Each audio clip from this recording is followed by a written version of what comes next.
Crowter here from Carpenter Box, just giving a reaction to yesterday's budget announcement through the lens of those of us who are advising in our private client services. So yeah, the big change that emerged yesterday is in relation to pension savings. And there are sort of two aspects to that. One is a change in how much you can save on an annual basis into your pension. 40,000 was the threshold, and it's gone up significantly to 60,000. So that's certainly something that our clients are going to be considering. It applies from April, from after the 5th of April. So we're actually talking about not the tax year that's about to end, but the tax years going forward. So in relation to your pension savings that you're making in this tax year, we are as we were. Obviously, we should be considering those things anyway. But for tax years going forward, at least until there's another change in policy, the threshold is £60,000. But the real big potential game changer that we had yesterday was the removal of the lifetime allowance. So just as a recap on what we're talking about here, there's a threshold of about £1 million, a bit more than that now, which is how much you can save into a pension without it being subject to tax. And one of the big important characteristics of pension savings is that they're generally not part of your estate for inheritance tax purposes. So those of us advising clients on inheritance tax and estate planning, we're talking to clients about saying, look, how can we make use of what is at the moment, about £1 million of lifetime allowance?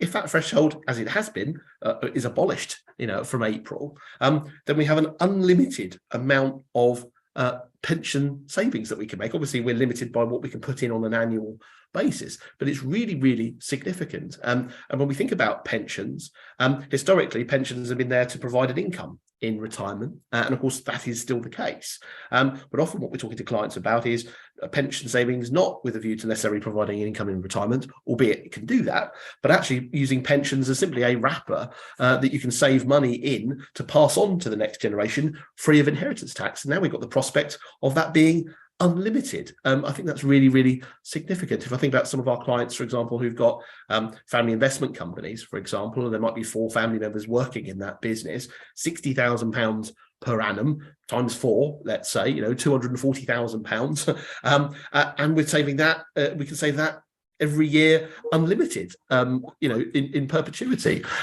So again, we can build up huge amounts of pension savings. So of course, we've got the prospect of people saving, significant sums on an annual basis, accumulating an unlimited amount of, pension savings that can be passed on free of inheritance tax to the next generation. That's on their death. So that's really, really significant. And I can see that pensions playing a huge part, or an even greater part in our estate and IHT planning strategies going forward. I suppose one note of caution is that Labour has said they intend to reverse that measure. Of course, we perhaps have a general election sometime between now and January of 2025.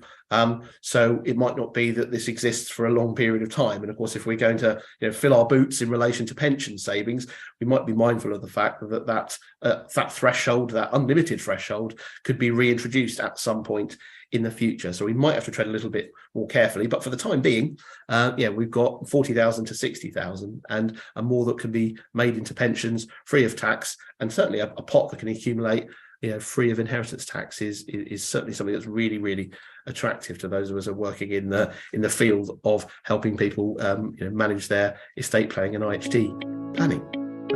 That's it from me.